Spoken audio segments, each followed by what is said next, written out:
As the wildfires keep burning in Los Angeles, people are already stepping up to help the community recover. Today, a California native and Oscar-winning actress Jamie Lee Curtis announced that her family is pledging $1 million to help with the relief effort.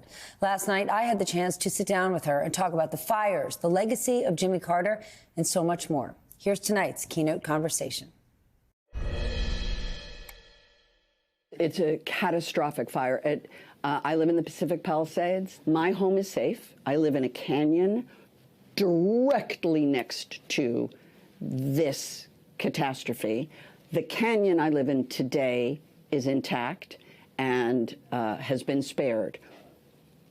But the community of the Pacific Palisades has been decimated. You posted on social media, please post facts. Well, because what happens, you know, here we are in a society of, it's the information, technical, digital society, and yet all you get are these harrowing images of hillsides on fire and a lot of innuendo, a lot of rumors, a lot of this is burning, that is burning. What I couldn't find were facts. The timing of you even posting that is interesting because Mark Zuckerberg, you know, who runs Facebook, Instagram, Meta, announced they're actually going to get rid of their fact-checking business, their efforts. How concerned are you, right, that we're in this time when we're already struggling to find facts?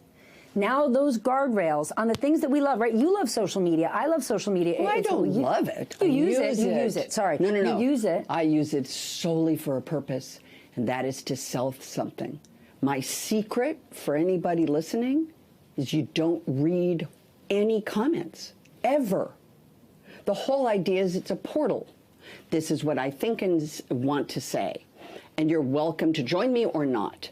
I am concerned that the guardrails are not just fact-checking on social media.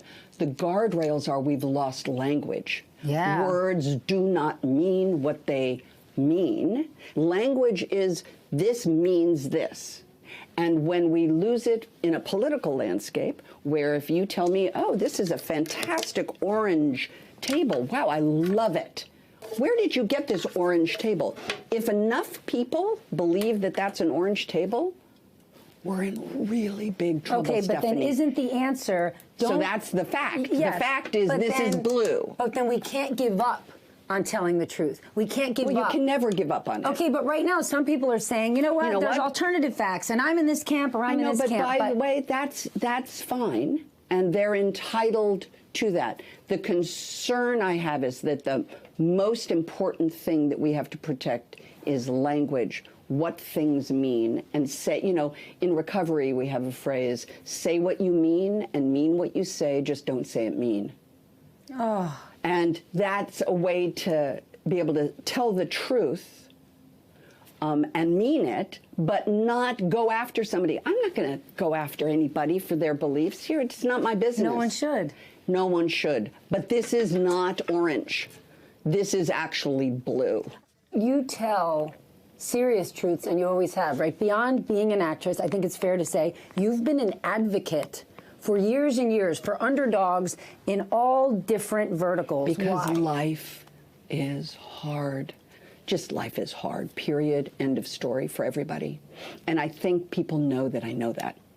And that's why I can actually have a conversation with somebody on the complete opposite political spectrum from me, on an entire different planet politically than I am. I will find common ground with that person. But then are you worried right now? Because as this, I'm going to say advocate for an underdog, you've been an advocate for the LGBTQ plus community and I for will years, continue right? to be. You're a trans mother. I am now a trans mother. I was not until my daughter transitioned. That is a new, that's just a new, in recovery we say more will be revealed. More was revealed to me. Are you worried in this political climate? Of course. So where do you put that? What do you do with it? I'm doing it right here, right now, which is trying to appeal to people to listen to each other and to not stand and live behind these sort of rigid, calcified ideas. We have minds. They are a muscle. They change. And I believe that is my purpose. There's someone you honored this week on social media, and it's President Jimmy Carter. Okay. Who's lying in state right now. Okay. And what you wrote was, "Thank you, Mr. President, for teaching us humanity." Yeah. And then I think I may have texted, let's have a Jimmy Carter 2025. Like, just, you know, when someone dies, anytime in your life, what do you say to people? I've had many friends die. And what you end up saying, because the words are stupid in that moment, you talk about feelings, is take the examples that those people spent their life doing and absorb them into your own life. Just take that one thing that they did and absorb it. And Jimmy Carter, we should all be absorbing everything. You're talking about the fundamentals of religion, of Christianity, is helping people. Humility and goodness and decency. Decency and helping and sweat equity. I am Stephanie Ruhle. My favorite word, my people will tell you, sweat equity. 2 words.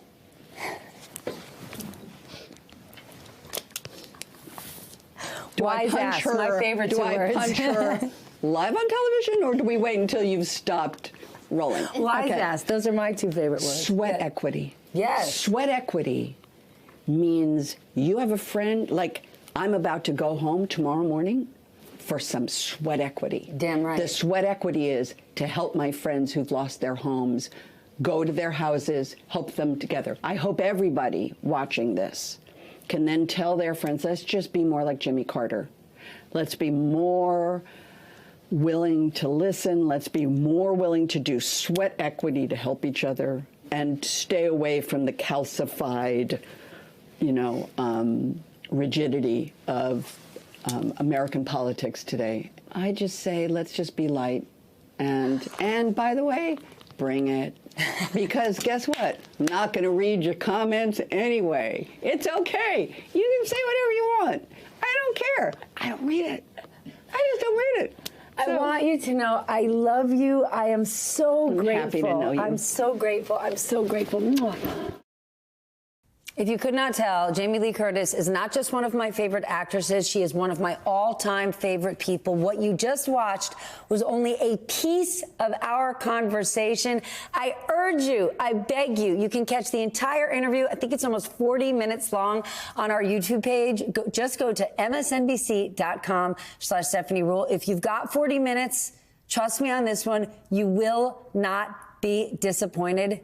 She's the all-time greatest.